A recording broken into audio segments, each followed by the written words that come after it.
Welcome to the show. कैसे हैं आप सब लोग? ठीक ठाक हैं। और जनाब कल से लेके अब तक जो सिचुएशन है उसके बाद तो मोराल्स बड़े हाई हैं, उसके बाद तो बस पाकिस्तान जिंदाबाद की सदाएं हैं। और जिस तरीके से अब सूरत हाल जो है वो सीज़ फायर के बाद नॉर्मल होती जा रही है, तो लोगों का जो मयार है और लोगों का जो स्टैंडर्ड ऑफ थिंकिंग है वो बड़ा हाई हो गया है टुवर्ड्स पाकिस्तान आर्मी, क्योंकि वो यही सोचते हैं कि हम कितने खुशनसीब हैं कि हमारे पास पाकिस्तान जैसा मुल्क है और हमारे पास जो है वो पाकिस्तान जैसी आर्मी है।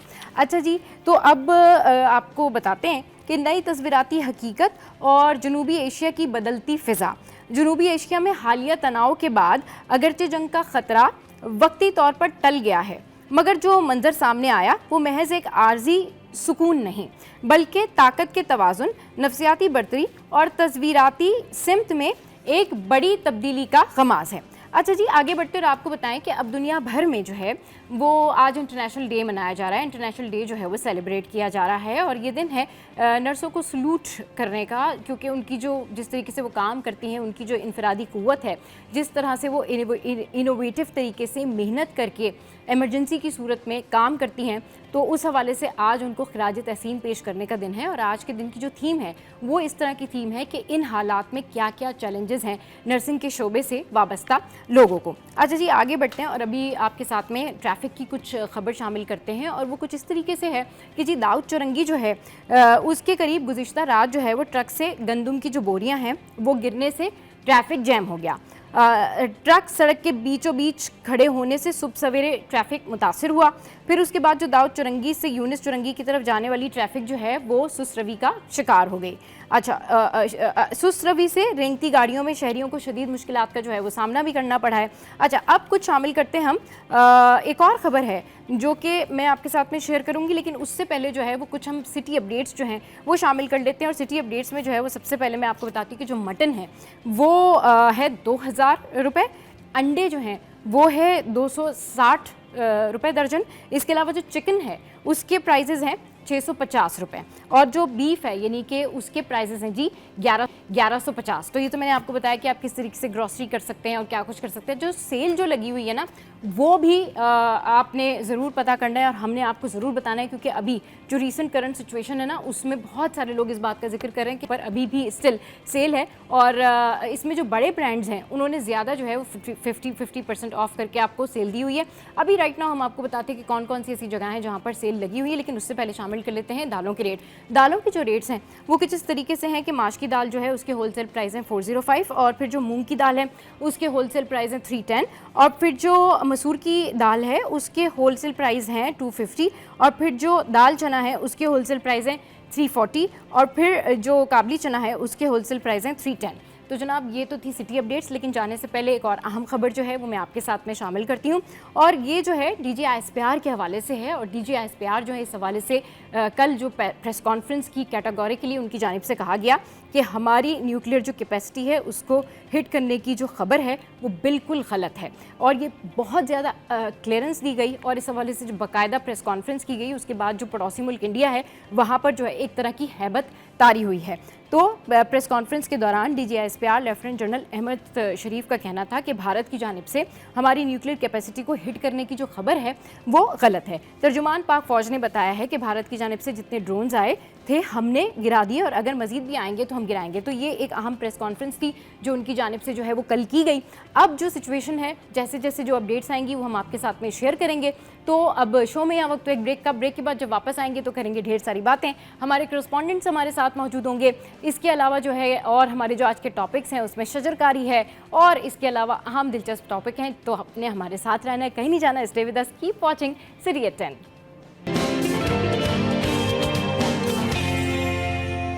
Welcome back. तो इस वक्त अशरफ भाई ब्यूरो चीफ कराची हमारे साथ मौजूद हैं और ताज़ा तरीन सूरत हाल जो है उनसे जानेंगे, लेकिन उससे पहले जो आपके साथ में गोल्ड के रेट्स जो हैं वो शेयर कर लेते हैं। फ़ी तोला सोने की जो कीमत है उसमें कमी कर दी गई है। आलमी मार्केट में सोना $18 सस्ता होकर $3,325 फ़ी ऑन्स की सतह पर आ गया है। मुल्क में फ़ी तोला सोना 1,800 रुपये सस्ता होकर 3,50,900 रुपये का हो गया है, जबकि 10 ग्राम सोना 1,543 रुपये की कमी के बाद 3,40,000 रुपये का हो गया। और फ़ी तोला चांदी की कीमत जो है जनाब 3,417 रुपये पर बरकरार है।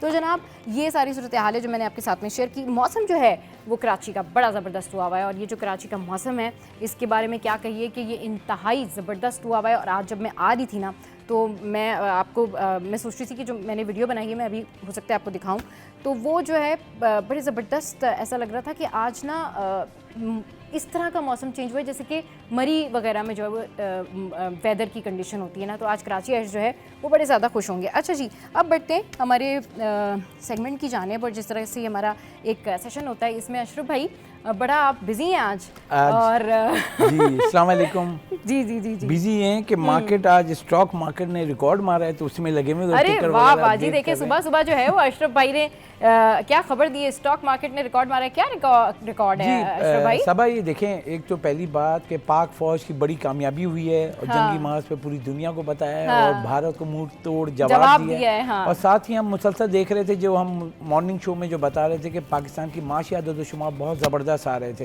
तो हमने ये देखा स्टेट बैंक की जानिब से शरह सूद जो हमने दिया था कि 12% से कम होकर 1% कमी हुई है, 11% पर आ गया। साथ ही महंगाई की शरह तारीखी कम तरीन सतह पर आ गई है। दीगर अदद शुमार भी ज़बरदस्त आ रहे थे। और उसके साथ इसी जब जंग हो रही थी भारत के साथ, हम उनको जवाब दे रहे थे, तब IMF ने पाकिस्तान के लिए कर्जे की दूसरी किस्त की मंजूरी दे दी, जबकि भारत ने वहाँ खत लिखा था कि मंजूरी ना करो। लेकिन वहाँ पे भी पाकिस्तान जीता और पाकिस्तान उसको मुंह तोड़ जवाब दिया वहाँ पे भी। उसके साथ एनवायरनमेंट के लिए भी $30 करोड़ का कर्ज लोन हमें मिल रहा है, यानी 1 अरब $30 करोड़ मिल रहे हैं जो मईशत की सपोर्ट के लिए। तो मार्केट जो है, जो सिनेरियो था उस पर मार्केट जो है बहुत नीचे आ गई थी। लेकिन आज जब मार्केट खुली है, खुलते ही 9,900 पॉइंट एक दिन में रिकॉर्ड इजाफा हुआ है पाकिस्तान स्टॉक मार्केट में। सही। और 100 इंडेक्स ने जो है तमाम तारीख के रिकॉर्ड तोड़ दिए आज एक दिन में। जैसे कि हमने जंग में जैसे तमाम रिकॉर्ड तोड़े हैं ना। और जो मैं ये बताऊं, ये मेरी उंगलियां हैं, तो ये उंगलियों से भी ज्यादा हिट मारी है इंडिया को। तो 10 उंगलियां हैं, तो हम पैरों की भी उंगली मिला लें तो 20 उंगलियां उससे भी ज्यादा हिट मारी है। बल्कि मैं ये बात कहना चाहूंगी कि जिस दिन फर्स्ट डे कि जिस दिन पाकिस्तान ने स्ट्राइक की और जिस दिन जंग थी उस दिन सुबह सुबह मैं यहाँ पर थी, तो मैं देख रही थी कि अशरफ भाई जो है वो किस तरीके से जो है वो बीपर्स दे रहे थे और कितना इंथुजियास्टिकली बात कर रहे थे। एक एक जो भी ड्रोन वहाँ से भेजा जा रहा था, एक एक खबर को ना इस तरीके से, इस जज्बे के साथ। मतलब अशरफ भाई देखिए, उस दिन ना हम सबका जज्बा ही अलग था। मतलब उस दिन की सुबह ऐसी सुबह थी कि जब मैं आई तो ऑफिस में आते ही मतलब मुझे ये ख्याल आया कि यार मतलब आज आज का दिन हमारा दिन है, आज का दिन पाकिस्तानियों का दिन है, आज का दिन ये बताने का दिन है कि हम हमारी फोर्सेस हम क्या कुछ कर सकते हैं। और अपनी लाइफ में पहली दफ़ा I was examine that things के मैंने सुना था कि जंगें होती हैं, मैंने हमने तो ज़ाहिर है वो तजर्बे नहीं देखे, या हम तो उस वक्त से नहीं गुजरे कि जब वो जंगें हो रही हैं, ये सारा कुछ हो रहा है। बट वो दिन था जिस दिन पाकिस्तान इंडिया पर अटैक कर रहा था और वो फजर की अजान के बाद से लेकर दिल दिमाग ना बस एक न्यूज़ के ऊपर लगा हुआ था कि बस अभी क्या हुआ, अभी क्या हुआ और अभी क्या हुआ। और सिटी 21 से जिस तरीके से एक तवाना आवाज़ जो है यहाँ से निकल रही थी बीपर्स की सूरत में, अशरफ भाई यू वर अमेजिंग। आप जिस तरीके से लगे रहे, मेरा जब मैं मॉर्निंग शो पे हम थे उसके बाद भी मैंने फ्री होके देखा कि अशरफ भाई डूइंग लॉट ऑफ थिंग और एक चीज़ रिपोर्ट कर रहे थे और भाई थक भी नहीं रहे थे। अच्छा, बहुत सारे लोग जो है ना, बहुत सारे एंकर्स को पूछ रहे थे कि आप थक भी नहीं रहे। भाई क्यों थकेंगे, हमारी कंट्री का मामला है, हमारे मुल्क का मामला है, मतलब। और फिर इंडियन मीडिया उसको अलग फेस करना वो। अच्छा, एक खबर तो ये थी कि जी पाकिस्तान ने वहां पर कामयाबी के झंडे गाड़े, वहां पर तबाहकारी की। दूसरी खबर क्या थी? दूसरी खबर ये थी कि जी इंडियन मीडिया को भी काउंटर करना है, क्योंकि एक के बाद एक फेक खबर आ रही है, एक के बाद एक फेक खबर आ रही है। सबसे बड़ा चैलेंज ये था कि हम सारे सहाफ़ियों को कि हमें काउंटर करना मुश्किल हो गया था। जी बिल्कुल सबा, अगर देखा जाए कि अगर मैं काउंटिंग कराऊं, जैसे मैंने उंगलियां गिनवाई, 10 उंगलियां हैं। 10 उंगली पे हिट अगर हम बताएं तो मैं आपको ऑफिशियल बता रहा हूं, जो DGI SPR में कल प्रेस कॉन्फ्रेंस की तमाम तीनों फौज के जो सरबराह हैं, एयरफोर्स के हो गए, नेवी के हो गए और पाक फौज के हो गए, तीनों बैठे हुए थे। और जो खुशी मैं बताऊं, वो मैंने फेसबुक पे भी लगाया, मैंने जो खुशी थी ना, जो मतलब के अंदर से जो खुशी है वो नज़र आ रही थी। और इंडिया की भी प्रेस कॉन्फ्रेंस से पहले हुई थी, तो उनके सर झुके हुए थे। और ये जो मैसेज है पूरी दुनिया ने देखा है। और मैं बताऊं कि पाकिस्तान एयरफोर्स के बारे में जो पूरी दुनिया, एक सबसे बड़ा जो अखबार है उसने लिखा है कि नंबर 1 टेलीग्राफ में एयरफोर्स की इतनी तारीफें हुई है भाई, हमने सबने इंस्टाग्राम पर अमेरिका ने कह दिया, यूके ने कह दिया, तो अब आपको मानना पड़ेगा। और मैं बताऊं जो ब्रीफिंग हुई है उसमें बहुत सारी नई चीजें बताई गई DGISPL की जानिब से कि हमने इंडियन एयरफोर्स के आर्मी बेसिस, आर्मी के जो मुकामात थे भारत के 26 मुकामात पर हमने हमले किए हैं। इसके अलावा हमने 5 नहीं 6 जहाज गिराए हैं। और इसके अलावा 100 से ज़ायद ड्रोन जो है हमने जो भेजे थे पाकिस्तान में, उनको हवा में ख़त्म कर दिए। और इसके साथ मैं बताऊं कि सिर्फ भारत को सबसे बड़ा जो धचका पहुंचा है ना, एयर डिफेंस सिस्टम उनका S-400 जो रशिया से खरीदा गया था $1.5 अरब का, वो खाक में मिला दिया पाकिस्तान ने। तो सबसे बड़ा धचका जो मिला है इंडिया को इस जंग में, वो आपको मिला है कि एयर डिफेंस सिस्टम तबाह कर दिया। अब अभी मैं बताऊं कि जब वो DGISPL बता रहे थे, जो मैं सुन रहा था, तो आप सोचें कि मोरल इतने ऊपर था ना, आसमान भी कम पड़ रहा था।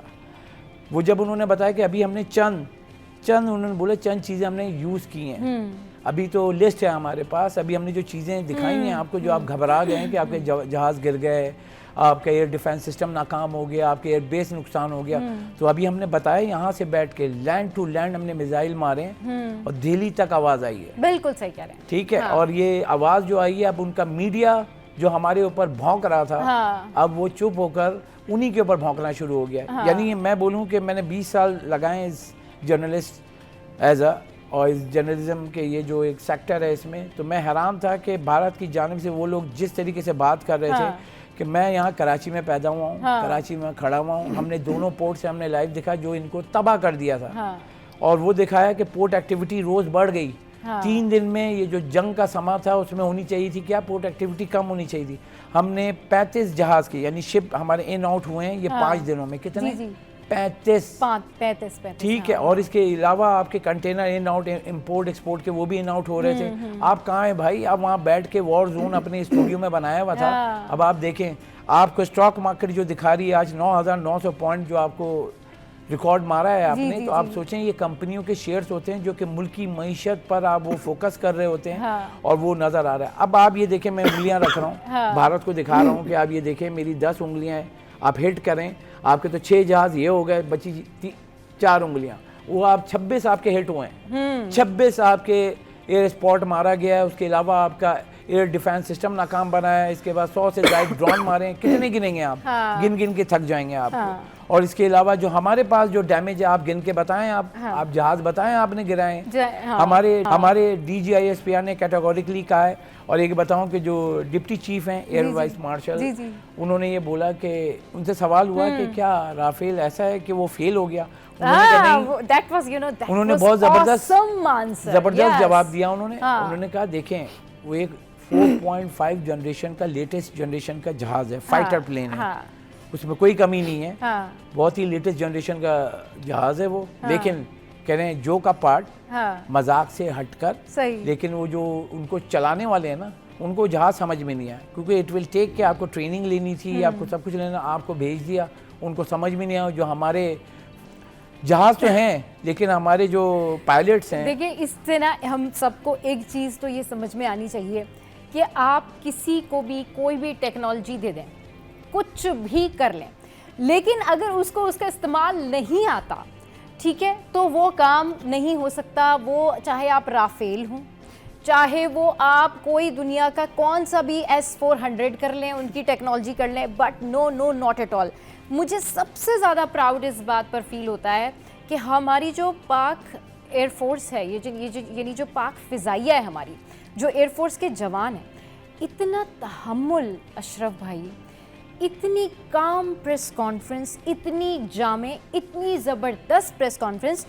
पैरेलल कंपैरिजन अगर करें ना, तो जो इंडियन चीफ्स थे, जो वो बैठे हुए थे, जो इंडिया के वो तीनों जो बैठे हुए थे उनके आर्मी के लोग, उनसे उन्होंने पूछा, there was one journalist who asked him कि अच्छा आप ये बताएं कि हमारा कितना लॉस हुआ, ठीक है, और वो जो कहा जा रहा है राफेल के बारे में, उस बारे में कुछ बताया। सो ही एडेड दैट देखें जो वॉर होती है ना, उसमें कॉम्बैट लॉसेस तो होते हैं ना, these are the part of you know war and all, but he skip the question, यानी उन्होंने वो क्वेश्चन स्किप किया, ये किया। उसके अलावा एक और बात उन्होंने क्या चीज़ की, उन्होंने एक और ये चीज़ की कि उन्होंने ना जब उनसे पूछा कि भाई आप हमें तादाद बताएं उनके तैयारों की, तो उन्होंने कहा जी ड्यू टू, हाँ हम नहीं बता सकते, due to sake for any security reason और वॉट एवर द केस, हम नहीं बता सकते। उसके लिए उन्होंने एक प्रॉपर वो जामे लाइन जो है वो इख्तियार की, जिसके ऊपर उन्होंने बात की। प्रोबेबली विल शो यू कि वो क्या जो है वो लाइंस थी और वो क्या जुमले थे, वो उसके मीम्स बने हुए हैं।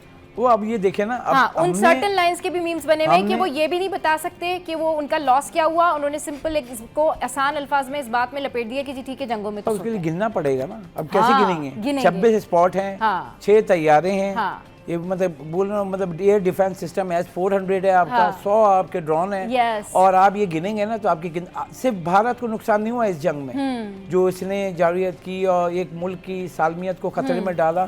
और सबसे बड़े जब पाकिस्तान पे हमला किया ना, जो रिस्पांस जो आया वो समझना होगा हमें कि जब हमारा एयर स्पेस खुला हुआ था, हमारे पैसेंजर कमर्शियल फ्लाइट चली थी, इंटरनेशनल डोमेस्टिक, उसमें मुसाफिर थे, और उस वक्त इन्होंने जो है पिंडी पे हमारे दिल पे अटैक किया था, ठीक है, उसको हमने नाकाम बनाया।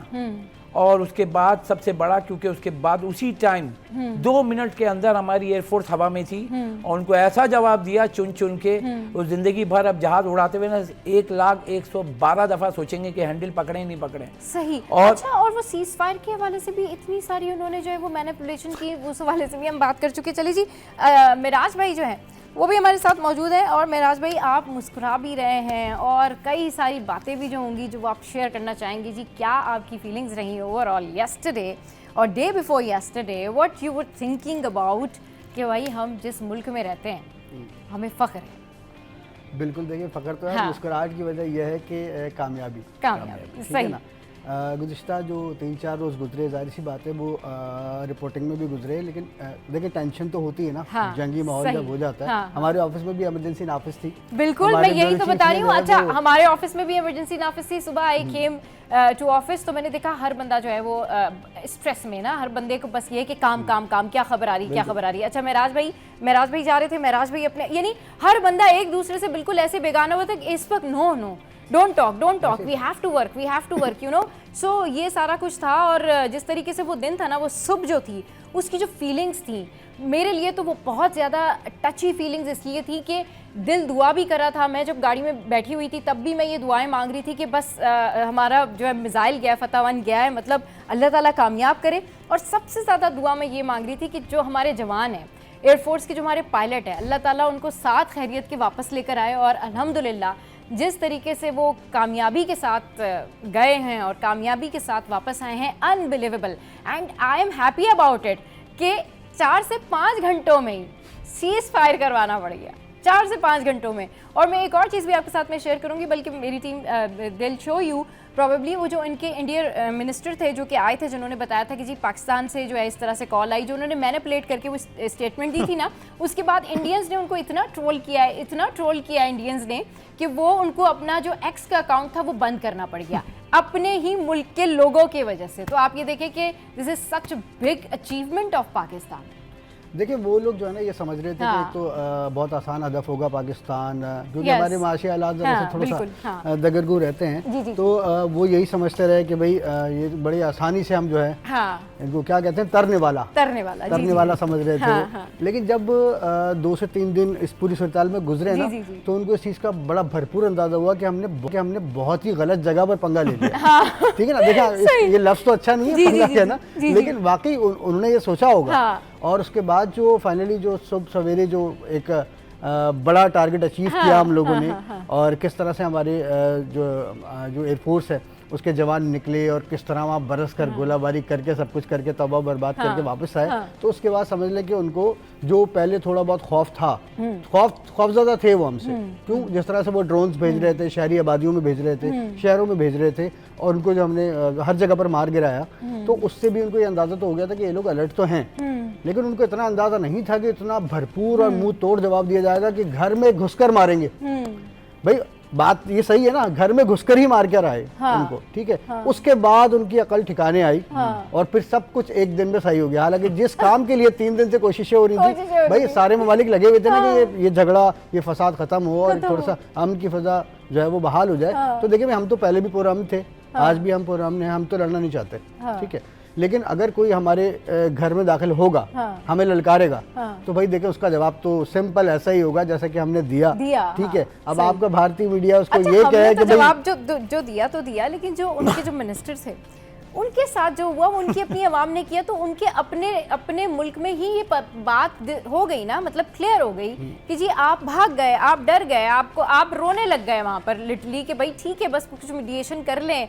रोबियो आ गए, फिर उसके बाद जेडी वेंस ने बात की। अच्छा, जेडी वेंस ने इससे पहले भी जब ट्रंप से बात की थी तो उसके हवाले से मुतसाद खबरें आ रही थी। इससे पहले जब ट्रंप ने बात की थी ना तो उन्होंने कहा था कि पाकिस्तान और इंडिया दोनों मैच्योर कंट्री हैं, they'll sort it out their selves ना, मतलब वो खुद बात कर लेंगे। बट फिर उन्होंने कहा फ्राइडे वाले दिन उन्होंने अमेरिका ने इंडिया को बताया कि भाई we have some kind of मतलब रिपोर्ट्स कि जिसमें अगर पाकिस्तान अब शुरू हो गया तो फिर रोकना नामुमकिन है। मतलब आप फिर ये सोच ले कि अगर चीजें आगे जाती हैं ये तो बताऊं यहाँ पे जब वो एक CNN के सीनियर करेस्पॉन्डेंट हैं जो कि डिफेंस के हैं, वो मैंने भी उसको लगाया, उसको पूरा सुना। उन्होंने कहा कि पहले तो ये एक नॉर्मल वॉर हो रही थी, उन्होंने हमला किया, ये किया, लेकिन जब सुबह फजर से पाकिस्तान ने 100% रिस्पांस दिया है, जब दिल्ली तक आवाज़ आई है तो उनको कहा कि कंसर्न है कि अब ये बढ़ जाएगा और हम बिल्कुल हम जो डिफेंसिव थे हम अग्रेसिव हो गए। जब हम अग्रेसिव हुए तो उनको पता चला कि पाकिस्तान के पास क्या क्या चीज़ें हैं। हमने जो अटैक किए, मैं गिनवाऊं कि आपको लैंड टू लैंड आपने मिसाइल मारे, लैंड टू एयर आपने मारे, ठीक है, इसके बाद आपने मतलब लैंड टू एयर के मतलब आपने ज़मीन से आपने ड्रोन गिराए, फिर आपने स्काई यानी आपकी एयरफोर्स गई है। और ये आपको बताऊं सबसे बड़ी बात ये है कि पूरी दुनिया इस वक्त सर्च इंजन बनी हुई है। वो ये सोच रही है एयर डिफेंस सिस्टम क्या होता है ना, ये मैं आपको बताऊं, एयर डिफेंस सिस्टम रेडार से लगा हुआ होता है। रेडार के अंदर कोई भी जहाज आएगा वो उसको मारता है। अब हमारा JF-17 थंडर जाता है जहाज, जिसको मारने के लिए लगाया उन्होंने $1.5 अरब का, और दुनिया का बेहतरीन सिस्टम है। वो क्या है?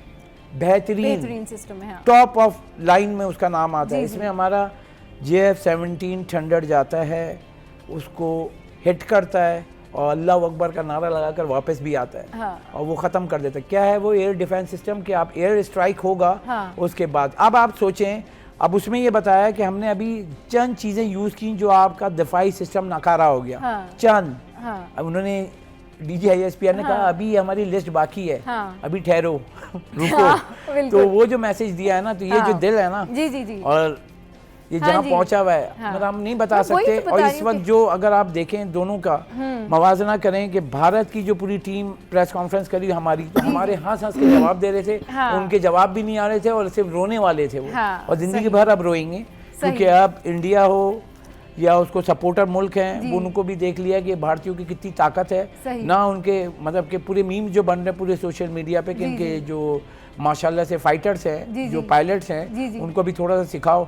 अब मैं एक ऐसी बताऊं जो मीम क्या चल रही है ज़बरदस्त, के जो फ्रेंच कंपनी है जिसने राफेल बनाया है, वो सब कह रहे हैं कि अब जो है ना फ्री में पाकिस्तान को देंगे। भाई अल्लाह के वास्ते, हमारा राफेल कंपनी जो है ना, उसको पता है सब 1 अरब यूरो का उसको नुकसान हुआ है। ये जो 5 दिनों में जो हुआ, और राफेल 1 to 1 जो गिरे हैं 3, हमने तो यही दावा किया है। अब वो छुपा रहे हैं 3 राफेल गिरे, जो उनका शेयर मार्केट जो है ना अब तक जो गिरी है उसको लॉस हुआ है 1 बिलियन यूरो।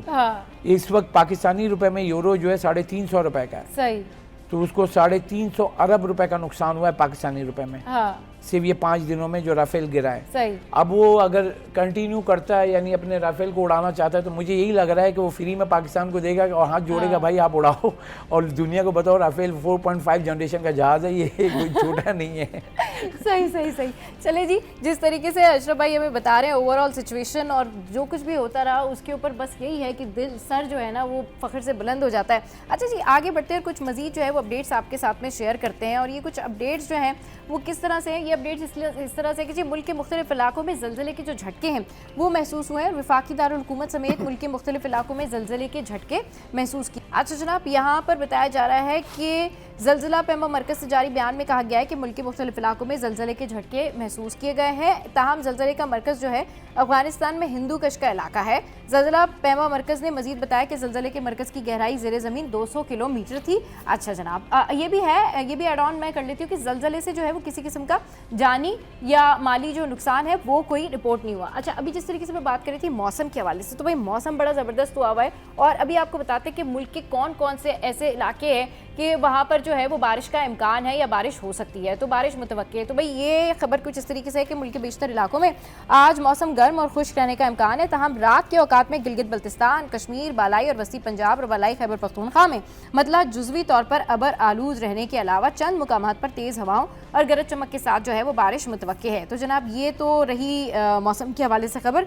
अच्छा, इसमें मजीद चीज़ें इस तरह से हैं कि महकमे मौसमियात के मुताबिक इस्लामाबाद और गिरदोनवा में मतला जो है वो जुज़वी तौर पर अबर आलूद रहने के अलावा चंद मुकामात पर तेज़ हवाओं, आंधी और गरज चमक के साथ बारिश का 40% जो है वो इम्कान जाहिर किया गया है। खैबर पख्तूनख्वा के बेशतर अजला में मौसम गर्म और खुश्क रहने हैं। तहम चित्राल, शांगला, दीर, स्वात, मालाकंड, कोहिस्तान, मानसरा, एबटाबाद, पेशावर, बाजोर, स्वाबी, मर्दान, चारसद्दा, खैबर कर्क और लकी मरवत, बनू, कोहाट, हंगू और वजीरिस्तान और कुरम में चंद मुकामात पर जो है वो तेज़ हवाओं और गरज चमक के साथ बारिश हुई है, जबकि चंद मुकामात पर दरमियानी से तेज़ बारिश और ज़ालाबारी का जो है वो इम्कान है। तो ये तो जनाब खबरें हो गई सारी। अच्छा, उसके बाद जो है वो अब हम एक दफ़ा फिर से बात कर लेते हैं जो हमारा जो भारत में जिसने तबाही मचाई है, जिस तरीके से हमारा जो फतह बन गया है और जो वो मनाजिर थे और वो जो सारा सिनेरियो था, इसकी थोड़ी सी मैं आपके साथ में इसके जो बैकग्राउंड है, जिसकी जो खबर है वो शेयर कर देती हूँ कि भारत में तबाही मचाने वाला पाकिस्तान का फतह मिसाइल जो है,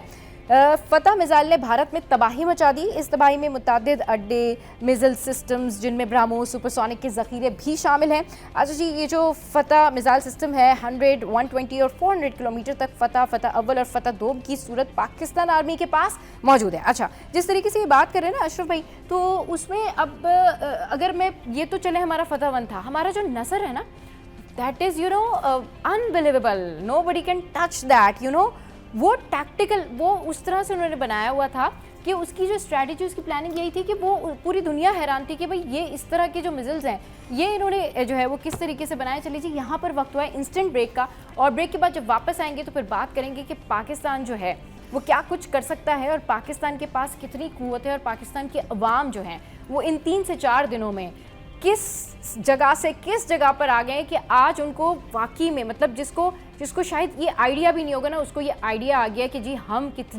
जिस जगह पर रह रहे हैं, अल्लाह ताला ने हमें कितनी बड़ी नेमत दी हुई है। इस पर करेंगे बात, लेकिन एक ब्रेक के बाद आपने कहीं नहीं जाना, हमारे साथ रहना, stay with us, keep watching city at 10।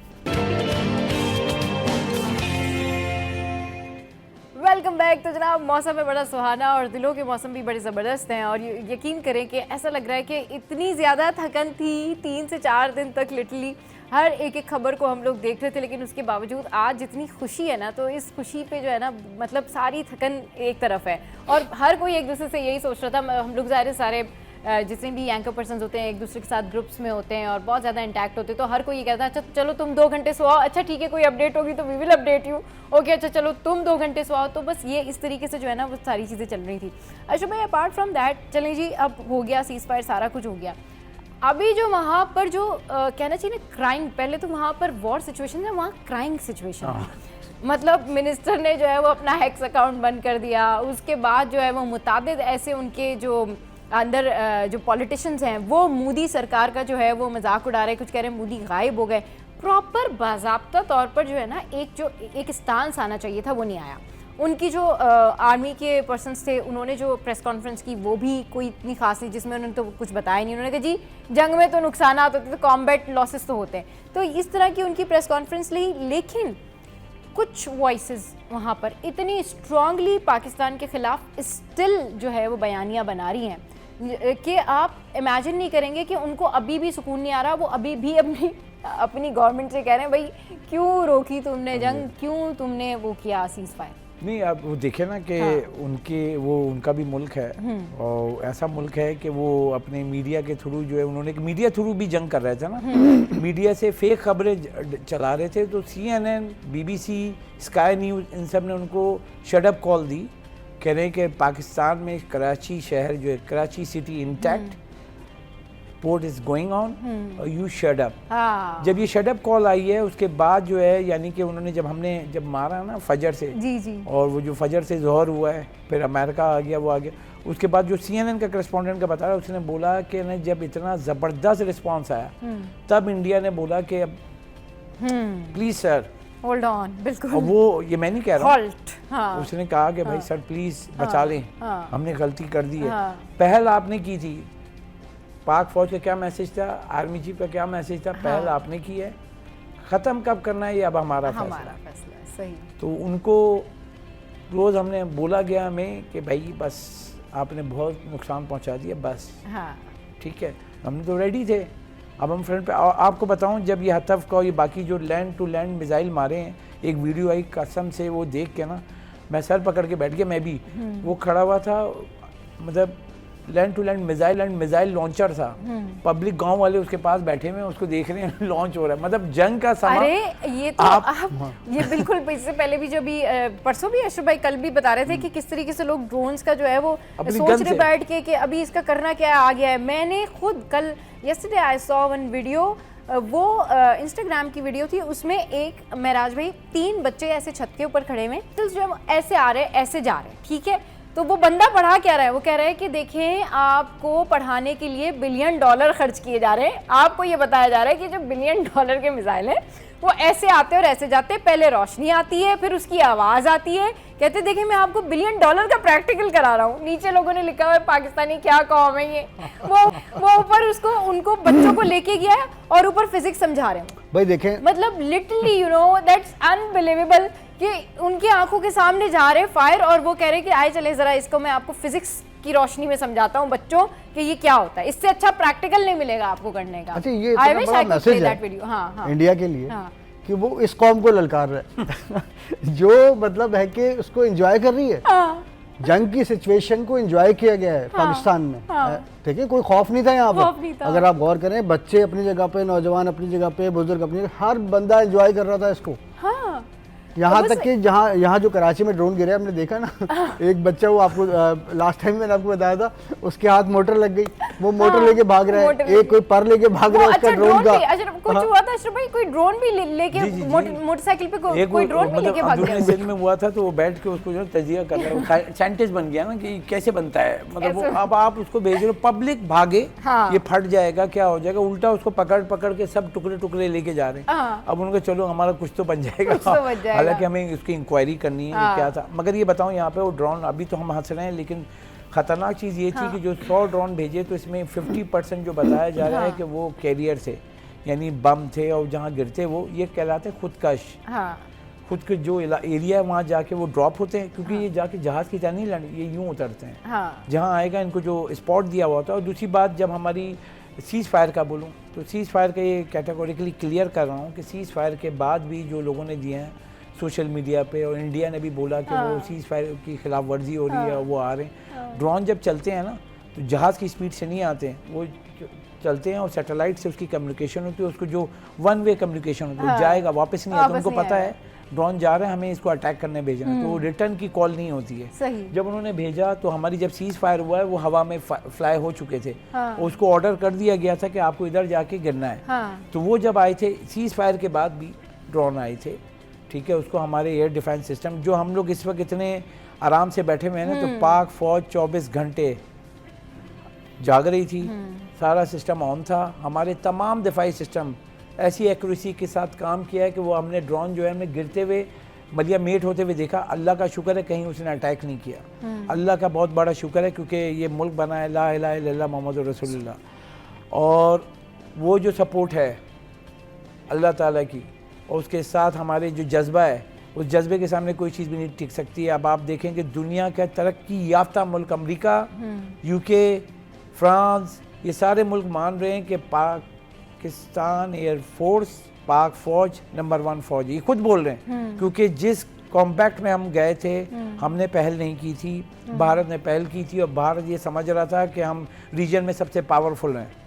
हम मानते हैं वो एटमी ताकत हैं, हम भी हैं, लेकिन हमने एटमी ताकत की कभी भी हमने ये नहीं लिया था। हमने कहा कि हम आपको बताएंगे ऐसी चीज़ें, कि DGI-SPR का भी आप ब्रीफिंग सुने कि हमें आपने आप किया है, अब आप इसका जवाब सुनेंगे। पूरी दुनिया, हम नहीं बताएंगे, पूरी दुनिया बताएगी कि ये हुआ है, और पूरी दुनिया ने बताया है। जो वर्ड है उनको मार्क, मतलब सल्यूट है, जो उन्होंने वर्ड कहे थे कि अब हम नहीं बताएंगे, पूरी दुनिया, और पूरी दुनिया ने बोला है। अगर आप गूगल पे सर्च मारें S-400, सबसे पहले खबर इंटरनेशनल मीडिया ने दी कि S-400, क्योंकि वो इंटरनेशनल जो अगर आप एयर डिफेंस सिस्टम है ना, वो जहाँ से ख़रीदा जाता है तो वो लिंक होता है कि कितने जहाज़ को गिराया, क्या हुआ, कब चला।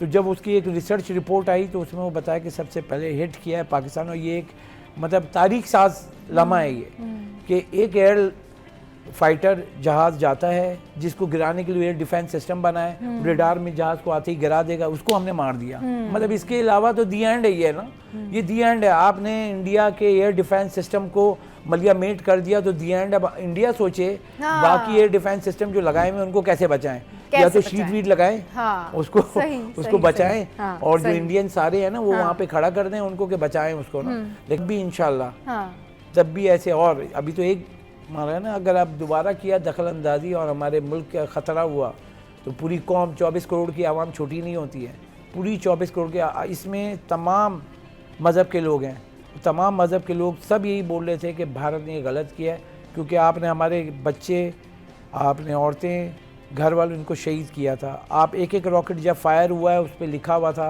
उन शहीदों के नाम, उन शहीदों के नाम से रॉकेट भेजे गए और ऐसा अल्लाह अकबर होके वहाँ पे गिरे। वो तो ऐसा मोमेंट है ना कि वो तो शायद कोई पाकिस्तानी भूल ही नहीं सकता। वो उन्होंने नेम्स लिखे थे और उसके बाद तो मेरे ख्याल में मैं तो I was literally trying to see that, और बस दिल से दुआएं निकल रही थी कि अल्लाह ताला पाक फ़ौज को कामयाब करे। चलिए जी, यहाँ पर वक्त तो एक ब्रेक का, ब्रेक के बाद जब वापस आएंगे तो दीगर स्टोरीज जो है वो भी डिस्कस करेंगे। Stay with us.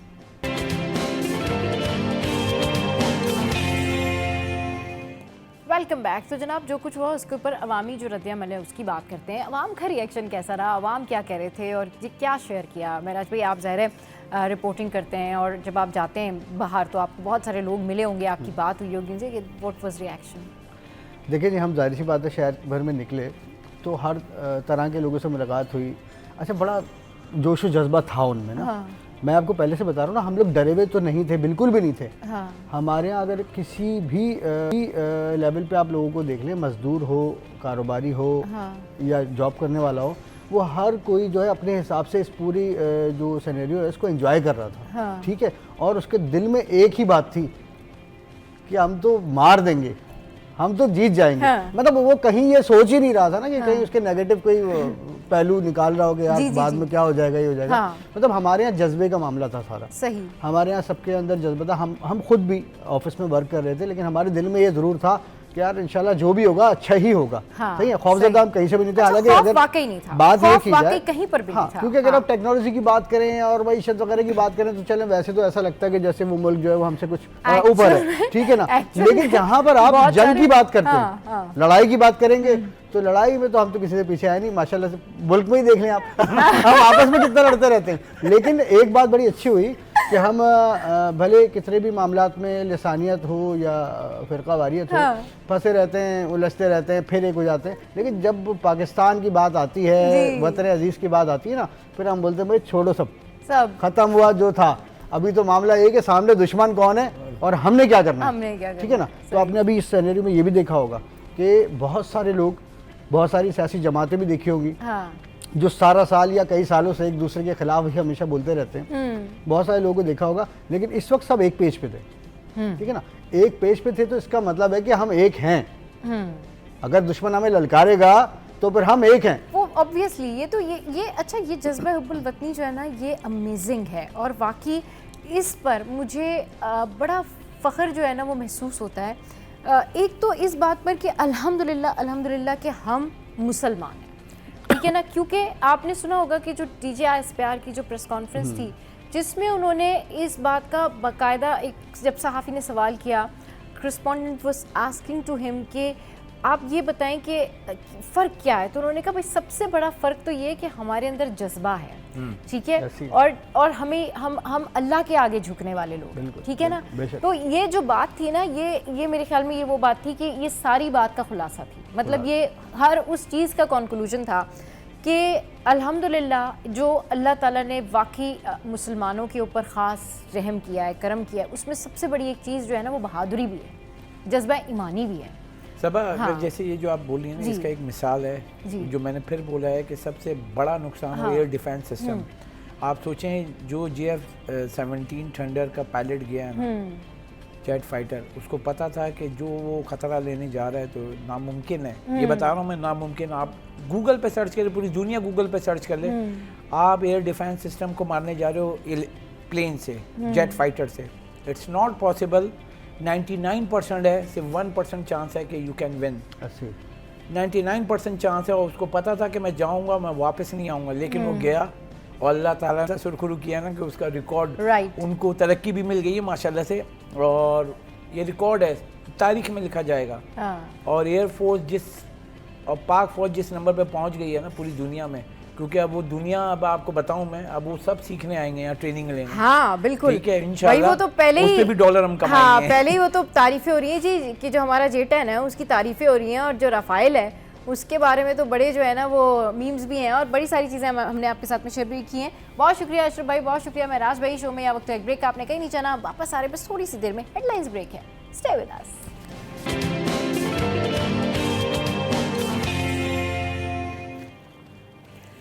Welcome back. तो अब कुछ इस तरह से बात करेंगे कि हमारे मुल्क में हम देखते हैं कि बहुत सारी ख़वातीन ऐसी होती हैं कि जो तशद्दुद का शिकार होती हैं, और समहाउ जब ये ख़वातीन तशद्दुद का शिकार होती हैं तो कुछ केसेस रिपोर्ट होते हैं, कुछ केसेस रिपोर्ट नहीं होते।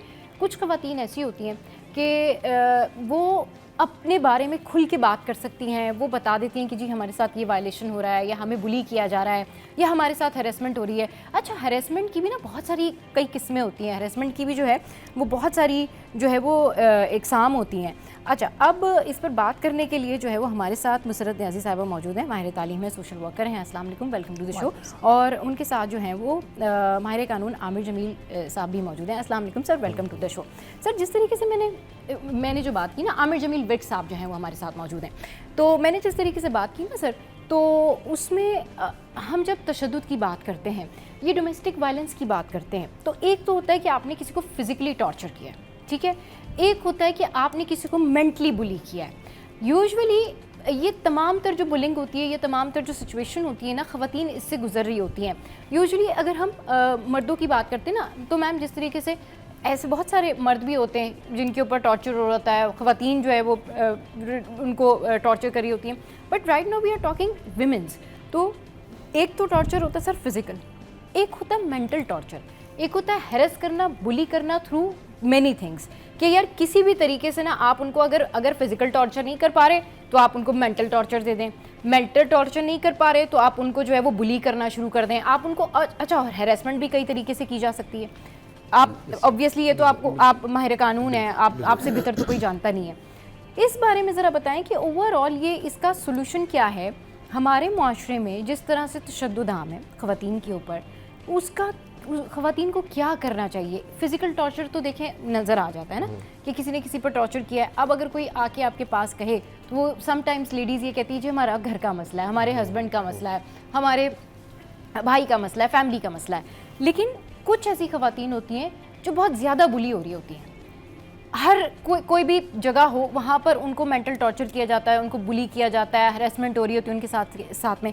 उसका क्या हल है, उसको किस तरीके से जो है ना वो ख़वातीन गो थ्रू कर सकती है, उसके बारे में कैसे आइडेंटिफाई कर सकती है, कैसे बात कर सकती है? जी जी, अस्सलाम वालेकुम। जी सलाम। सबसे पहले तो मैं बताऊं कि गवर्नमेंट ने डोमेस्टिक वायलेंस एक्ट 2013 लॉन्च किया है। सही। उसमें आप एक एप्लीकेशन अगर थाने में देंगी, पुलिस स्टेशन में, कंसर्न पुलिस स्टेशन में एप्लीकेशन दें, हाँ, उसी से ही इनिशिएटिव शुरू हो जाता है, इन्वेस्टिगेशन इंक्वायरी शुरू हो जाती है।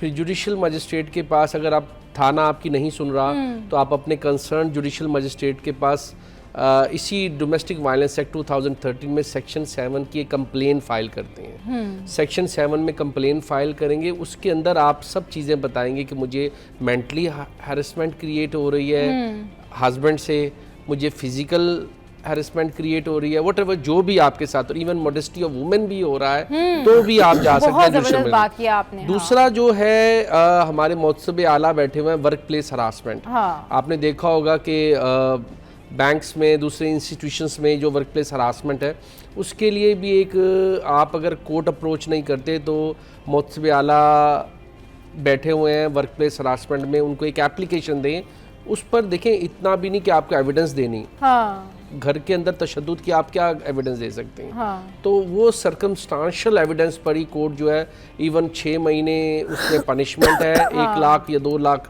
तक जुर्माने भी हो रहे हैं। हाँ। तो ये डोमेस्टिक वायलेंस एक्ट जो है ये बहुत अच्छा लेजिस्लेचर ने इसको बहुत अच्छा इनेक्ट किया है। हाँ। इस सिलसिले में वुमेन्स के लिए बहुत प्रोटेक्शन है। हाँ। कोई भी वुमन अपने शौहर के खिलाफ अगर कंसर्न जुडिशल मजिस्ट्रेट के पास भी कंप्लेन फाइल करती है तो जुडिशल मजिस्ट्रेट कॉग्निजेंस लेता है, उनसे श्योरिटी मंगवाता है, फिर एविडेंस चलती है।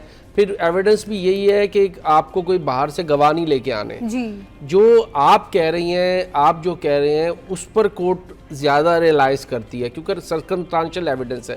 फिर उनकी भी सुनी जाती है, उसको रिप्लाई फाइल करना पड़ता है। तो इस तरीके से जो है वो इस चीज को कर्ब करने टॉर्चर होता है उसकी क्या उसके लिए क्या करना चाहिए? जो खवातीन पे फिजिकल टॉर्चर होता है, भाई करते हैं, हस्बैंड्स करते हैं, फिर अगर समटाइम्स ये होता है वो जहाँ पर काम कर रही होती हैं, ऐसे कई केसेस न्यूज़ में आते रहे और आते रहते हैं कि भैया जो बच्चे होते हैं, बच्चियाँ होती हैं छोटी, वो कहीं घरों में काम कर रही होती हैं और उनको तशद्दुद का निशाना बनाया जाता है और इन दी एंड फिर वो सारा कुछ जो है ना, वो एक फातिमा केस था जिसमें आपको खुद पता होगा कि क्या कुछ हुआ सर।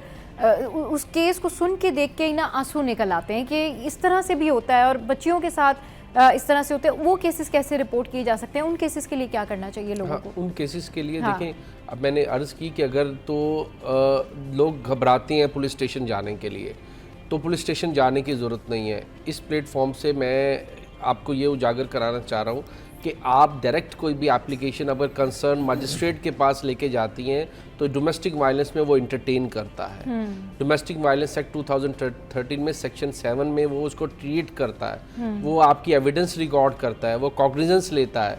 दूसरा, अगर आप वहाँ नहीं जाना चाहते तो मौतसबे आला भी बैठे हुए हैं जो हैरेसमेंट को हर तरीके की, वर्क प्लेस हैरेसमेंट होगी, आपको जो है वो मेंटली हैरेसमेंट है, उसको भी वो ट्रीट करते हैं। अच्छा, उनके मेरा ख्याल है ऑफिस भी हैदराबाद पे उनका मौतसबे आला का ऑफिस है, तो वो आपकी एक एप्लीकेशन पे ही मशीनरी यूज में आ जाती है और वो काफ़ी ये बहुत सारी खवातीन को पता होना चाहिए कि वो क्या कुछ कर सकती हैं रिगार्डिंग दिस थिंग कि अगर वो इस तरीके से निशाना बनती हैं। अच्छा सर, कवानीन तो है लेकिन उन पर अमल दरामद नहीं होता। हाँ, ये आपकी बात सही है। देखें, फर्स्ट तो अब मैंने देखा है कि वुमेन जो है वो औरतें निकल रही हैं, औरतें अपने हस्बैंड्स के ख़िलाफ़ भी कंप्लेंट्स लॉन्च कर रही हैं, अपने जो जहाँ काम करती हैं अगर वर्क प्लेस हैरेसमेंट हो रही है तो उसके ख़िलाफ़ भी कंप्लेन लॉन्च करें। तो ये काफ़ी गुड साइन है कि अभी लोगों में ये चीज़ें उजागर हो गई कि लोग औरतें जो है वो अपने हुकूक और राइट्स को समझने शुरू हो गई हैं। पहले था कुछ लोग घबराती थी कि जी हम जाएंगे, हम डिफेम होंगे, थाने में डिफेम होंगे, इंस्टीट्यूशंस में डिफेम होंगे, कोर्ट में डिफेम होंगे, मगर नहीं, अब लोगों के अंदर ये मैं देखता हूँ कि तकरीबन रेशो बढ़ गया है। ये वर्क प्लेस हैरेसमेंट में भी तकरीबन 50-60% केसेस जो हैं वो रिपोर्ट हो रहे हैं। मजिस्ट्रेट्स के पास कंप्लेंट्स रिपोर्ट्स हो रही हैं अपने हस्बैंड के ख़िलाफ़, और जो हस्बैंड्स उनसे जिस किस्म की हैरेसमेंट करते हैं उस किस्म के सेक्शंस इंटैक्ट होते हैं। 504, 506 भी, 352। देखिए, अगर मजिस्ट्रेट भी ऑर्डर करते हैं कि जी इनका MLO कराया जाए, अगर वायलेंस है, अगर इंजरीज हैं तो उसके मुताबिक ही सेक्शन भी ऐड होते हैं। सही। अच्छा, ये बताइएगा कि अब मैम आप बताइएगा कि जिस तरीके से जो है वो अब ये जो हरेसमेंट है या ये जो किसी को बुली करना है या तशद्दुद है, अगर कोई किसी फीमेल पर हाथ उठाए तो उसको क्या करना चाहिए? देखिए, सबसे पहले तो मैं आपको बताऊं कि पहले मैं आपको सिंध गवर्नमेंट का इन्फॉर्म कर देती हूँ। सबसे पहले तो 2013 के अंदर जो है ना पाकिस्तान पीपल्स पार्टी की गवर्नमेंट थी, और ये सबसे बड़ी अच्छी बात तो ये थी कि मैं कहती हूँ पाकिस्तान के किसी सूबे के अंदर जो है ना ये इम्प्लीमेंट नहीं हुआ था, कोई लॉ नहीं आया था। आपकी पार्लियामेंट के अंदर अपोजिशन या जो सिटिंग गवर्नमेंट है उन सब ने इसके ऊपर इस इक़दाम को बड़ा अच्छा सराहा भी और इसको असम्बली से अप्रूव किया। 2013 में किया गया और उसके ऊपर इम्प्लीमेंट करती चली गई गवर्नमेंट। इससे पहले जो हमारे पास मिनिस्टर थी शहला रज़ा साहिबा थी, और अब है शाइना शेर अली साहिबा। तो उसके अंदर सबसे बड़ी बात तो ये की गई कि ख़वातीन जो कंप्लेन कर रही हैं उनको 72 आवर्स के अंदर जो है ना उनको सेफ हाउसेस के अंदर रखा गया कि खुदा ना खास्ता उन पे कोई अटैक ना हो या उन्हें कोई जानी तौर पे कोई ख़तरा ना हो ना, तो उन्हें रखा जाता था और 72 आवर्स के बाद उन्हें मजिस्ट्रेट के सामने पेश कर दिया जाता है। और अगर कोई खातून फिर भी चाहती है कि अगर उनको कोई कंप्रोमाइज़ करना चाहते हैं या किसी किस्म को, तो उसकी श्योरिटी होती है बाकायदा। और अगर किसी खातून को किसी किस्म की छेड़छाड़ में या वैसे उन्हें कोई तकलीफ दे रहा होता है या कोई हरासमेंट कर रहा होता है, तो उसके लिए भी कम से कम जो है ना 6 मंथ्स की जो है ना सज़ा है और उसके ऊपर जुर्माना भी है। या तो वो सज़ा दी जाती है या बाज़ औक़ात ऐसा होता है कि दोनों सज़ाएं एक साथ भी दी जा सकती हैं। इसी तरह अगर आपको जिनसी तशद्दुद आपके ऊपर हुआ है तो आपके ऊपर 2 साल का जुर्माना है या मतलब 50,000 से 2 लाख तक का जुर्माना है और 2 साल तक कैद है। ये एक सजा भी दी जा सकती है और दोनों सजाएं भी इकट्ठी भी दी जा सकती हैं। एक चीज़। दूसरी बात ये है कि जहां मिनिस्टर बैठी हुई अपने ऑफिस में, उसके अंदर खवातीन के लिए हेल्पलाइन मौजूद है। हेल्पलाइन है 1094। ठीक है, उस पर कोई भी खातून कॉल कर सकती है और उस पर फिल फॉर इम्प्लीमेंट होता है क्योंकि मिनिस्टर वहाँ मौजूद है। और उसके ऊपर फिल फॉर इम्प्लीमेंट होता है। सेफ हाउसेस सिंध गवर्नमेंट ने बनाए हैं। उसके बाद अगर आप करने के सेफ हाउसेस में रखने के बाद दारुल अमान है और सेफ हाउसेस। ये जो आपने अभी नंबर बताया 1094। हाँ, ये जो 1094 है, इस पर जो आप कह रही हैं कि जो जिन खवातीन के साथ टॉर्चर होता है या तशद्दुद होता है, वो कंप्लेन कर सकते हैं। जी बिल्कुल कंप्लेन कर सकती हैं। और फिल फॉर मेरी जो इस वक्त भी मिनिस्टर है वो भी बहुत माशाल्लाह यंगस्टर है और एक्टिव है। ठीक है, और इससे पहले भी खातून थी सैयदा शैला रज़ा साहिबा, वो भी बहुत एक्टिवली काम करती थी। और मैं बता रही हूँ कि अभी भी इस वक्त आप कंप्लेन करें, फिल फॉर मिनिस्टर खुद उसके अंदर इन्वॉल्व हो जाती है और उसको देखती हैं। एक चीज़। दूसरी बात ये है कि देखिए, जब तक कोई भी खातून अपने लिए खुद कोई स्टेप नहीं उठाएगी, दूसरा कोई नहीं उठा सकता है। और अगर किसी खातून को खौफ है या कुछ है तो उन्हें दारुल अमान में भी रखा जाता है और वो भी गवर्नमेंट के अपने हैं। ठीक है, तो उसी तरह से कि खवातीन को अपने लिए आवाज़ उठाएं। बाज़ औक़ात खवातीन आवाज़ उठाती हैं, प्लीज़ मैं बताऊँ आपको, आवाज़ उठाती हैं और आवाज़ उठाने के बाद एकदम कंप्रोमाइज़ कर लेती हैं। तो फिर आप कह रही थी ना, उनको सज़ा या जज़ा नहीं होती। सज़ा जज़ा इस सूरत में नहीं होती। तो कम से कम अपने लिए आप आवाज़ उठाएं। जब आपको गवर्नमेंट फैसिलिटेट कर रही है तो फिर अपने लिए भी आवाज़ उठाएं और दूसरों को भी मौका दें ताकि कोई ऐसी हरकत ना कर सके। किसी भी खातून की, लड़की की रिस्पॉन्सिबिलिटी है कि इफ़ यू आर थिंकिंग, या आपको फील होता है या बाज़ाब्ता तौर पर, या एक होता है ना कि सर आपके साथ इस तरह की सिचुएशन होती है कि आप उसको ना हुकअप कर पा रहे होते, ना कह पा रहे होते, ना किसी को समझा पा रहे होते कि आप किस मेंटल स्टेट से गुजर रहे हैं। तो ये भी उसी बुलिंग के ज़ुमरे में ही आता है कि आपके ऊपर किसी किस्म का भी एक्स्ट्रा भेजा प्रेशर या आपको स्ट्रेस में अगर लाने की कोशिश की जाए, तो ये भी एक तरीके की बुलिंग ही होती है। बट समहाउ बहुत सारे लोगों को ये पता नहीं होता कि भाई हमने किसको कंप्लेन करनी है, ऐसी सूरत हाल में हमने क्या करना है। अवेयरनेस होना लाज़िम, अवेयरनेस होना इस हवाले से जो है ना वो बहुत लाजमी है। तो सर आप क्या सजेस्ट करेंगे उन तमाम तर खवातीन को, उन तमाम तर लड़कियों को जो कि इस तरह की सिचुएशन से गुजरती हैं कि जो आप इमेजिन कर सकते हैं, आप बर्दाश्त कर सकते हैं,